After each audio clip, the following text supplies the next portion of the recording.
На националната арена Тодор Проевски во Скопје, Шкендиот Тетове ја запише својата прва историска победа во групната фаза на едно европско надпреварување, совладувајќи го ирскиот претседник Шелбурн со 1:0. Пред повеќе од 3000 навивачи, избраниците на Јетон Бекири одиграа зрела и дисциплинирана партија, наградена со триумф во самиот финиш на мечот. Првото полувреме мина без голови, но со контрола на играта од страна на тоталскиот клуб. Ирците главно се бранеа, нивната најзрела шанса беше во 36-та минута кога Гаје блесна со сигурна интервенција. Во втори дел, по влезот на Рамадан и Спахиу, Шкенде заигра поофанзивно. Спахиу се закани од далечина, Крснеки беше блиско до погода, а Којли за гостите ја погоди стативата во 66-та минута.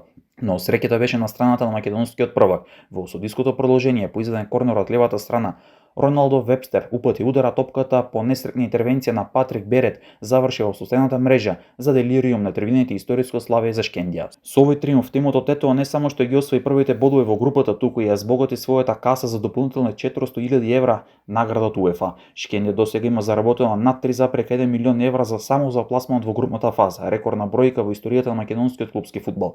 Следниот предизвик ќе биде на 6 ноември против Полска, Јагелонија, повторно во Скопје. Ова победа не е само спортски, туку и символен триумф за целиот македонски фудбал, доказ дека со работа, дисциплина и верба македонските клубови можат равноправно да стојат на европската сцена.